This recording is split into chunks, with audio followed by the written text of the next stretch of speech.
Oops, welcome back. So, I was saying, I'm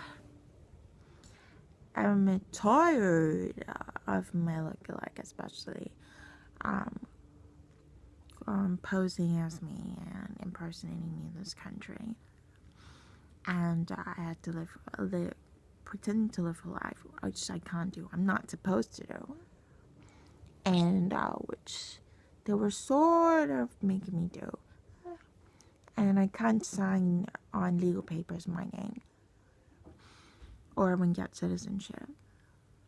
And I can't announce and tell the hospital who the fuck I am and where I'm from, which is really frustrating because they diagnosed her with a lot of mental illnesses and I don't have any. And the doctor says I'm healthy and I can leave. But this goddamn country is a psychiatric asylum. And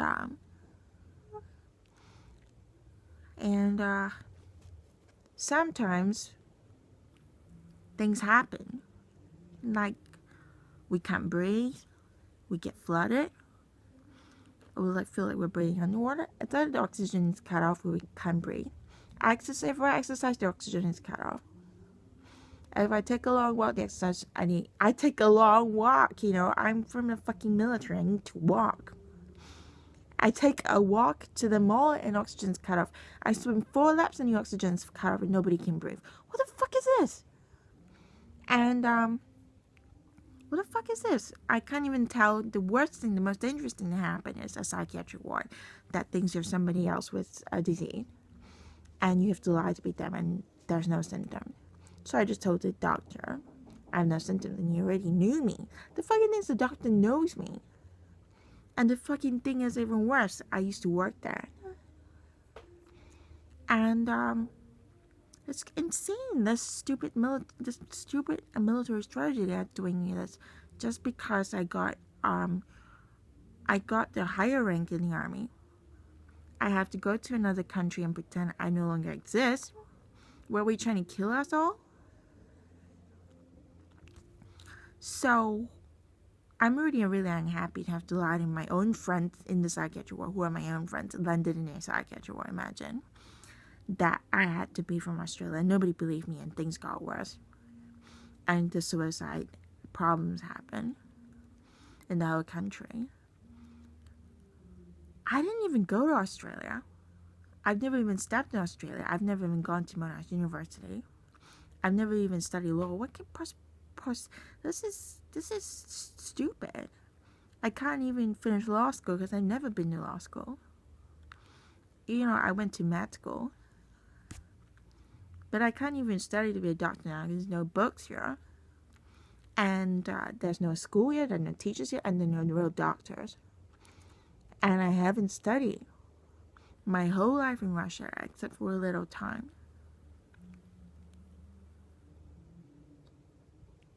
Why? Because there's fucking no school in Russia.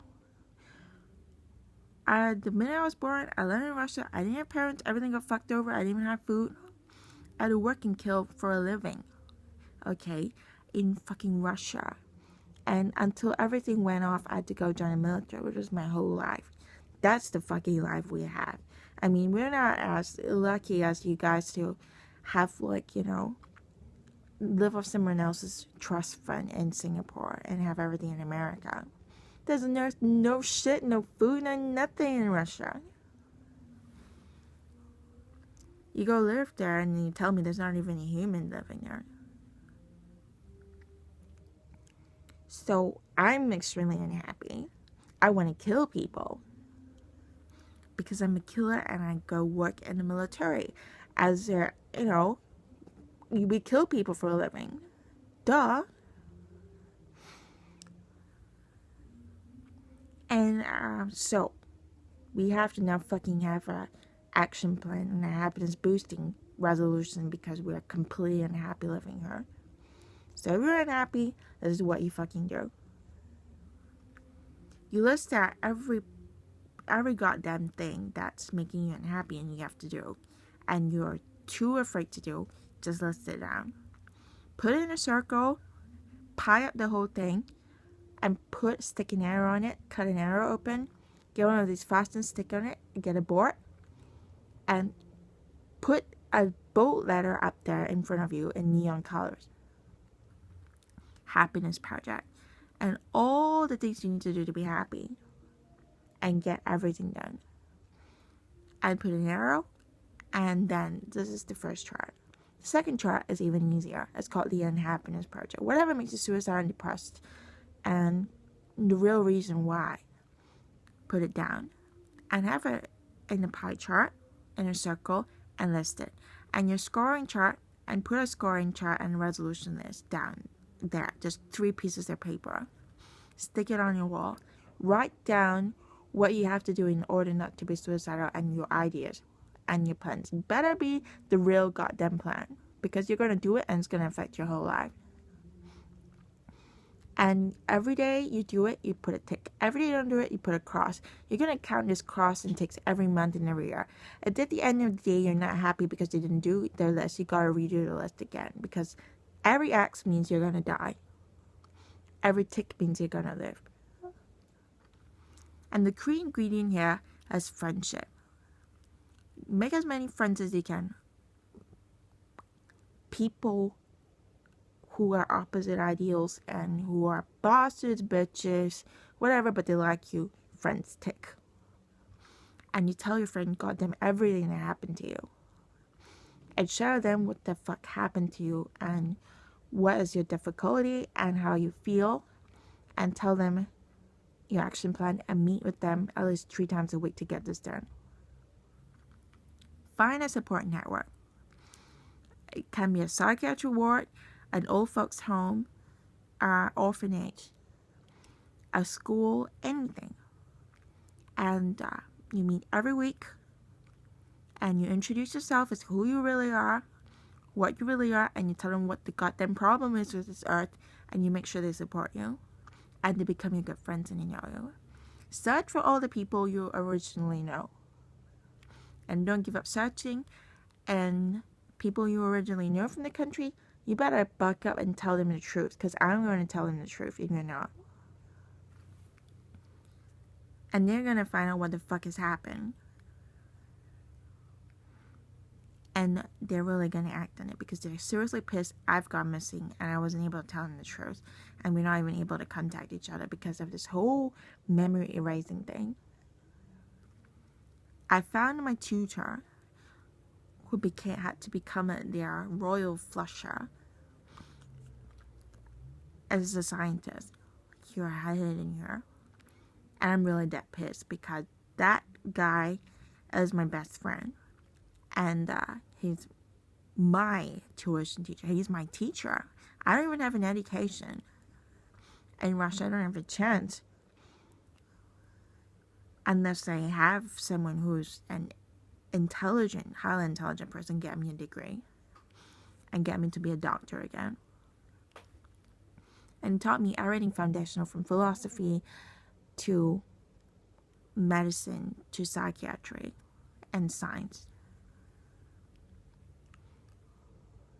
That's how I managed to do it. This lifetime round.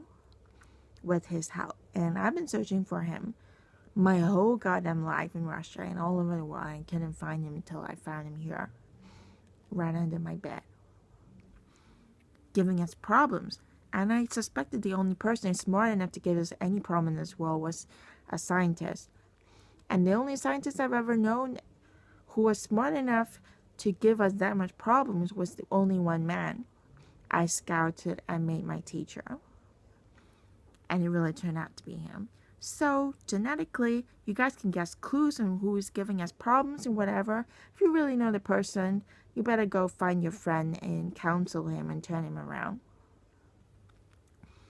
Because if you really know people responsible for all these problems, you better go find them.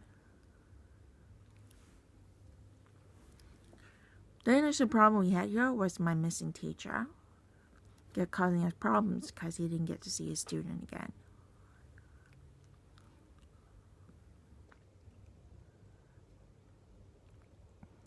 A lost man, but now found through 3 years worth of counseling. I've been talking to him for 3 years now. His name is Elvis, and he's a bald man with spectacles. And I had to convince him 3 years not to kill everyone. And 3 years not to dump the entire country I'm living in into